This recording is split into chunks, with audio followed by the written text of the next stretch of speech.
హిందూ ధర్మంలో అత్యంత పవిత్రమైన వ్రతాలలో ఒకటి ముక్కోటి ఏకాదశి. ఈ ఏకాదశిని వైకుంఠ ఏకాదశి అని కూడా అంటారు.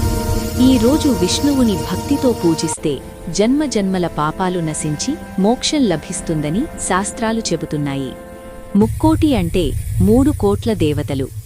ఈ పవిత్ర రోజున 3 కోట్ల దేవతలు వైకుంఠానికి వచ్చి శ్రీ మహావిష్ణువును దర్శిస్తారని నమ్మకం. అందుకే ఈ ఏకాదశికి అంతటి మహిమ ఉంది. ముక్కోటి ఏకాదశి రోజున వైకుంఠ ద్వారం తెరుచుకుంటుంది. ఈ ద్వారం గుండా ప్రవేశించి విష్ణు దర్శనం చేసుకున్నవారికి మోక్షం లభిస్తుందని విశ్వాసం. అందుకే భక్తులు తెల్లవారుజామునే ఆలయాలకు చేరుకుంటారు. భాగవత పురాణం ప్రకారం ఈ రోజునే మురాసురుడు అనే రాక్షసుడిని సంహరించిన తర్వాత విష్ణువు ఏకాదశీదేవిని వరమడగమన్నాడు. ఆమె, ఈ రోజున నన్ను భక్తితో వ్రతం చేసిన వారికి మోక్షం ప్రసాదించండి అని కోరింది. అందుకే ఈ రోజు అత్యంత శ్రేష్టమైనదిగా మారింది. ముక్కోటి ఏకాదశి రోజున భక్తులు ఉపవాసం ఉంటారు. విష్ణు సహస్రనామాలు చదువుతారు.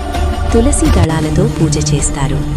రాత్రి జాగరణ చేయడం కూడా ఎంతో పుణ్యకరం. ఈ రోజున అన్నదానం, వస్త్రదానం, దీపదానం చేస్తే అక్షయ పుణ్యం లభిస్తుంది. దేవతలు సంతోషించి కుటుంబానికి శాంతి, సంపద ప్రసాదిస్తారని నమ్మకం. తిరుమల శ్రీ వెంకటేశ్వర స్వామి ఆలయంలో ముక్కోటి ఏకాదశి రోజున వైకుంఠ ద్వార దర్శనం అత్యంత విశేషం. లక్షలాది భక్తులు ఈ యొక్క దర్శనానికి తరలివస్తారు. ముక్కోటి ఏకాదశి కేవలం ఒక పండుగ కాదు, మోక్షానికి దారి చూపే పవిత్రమైన రోజు.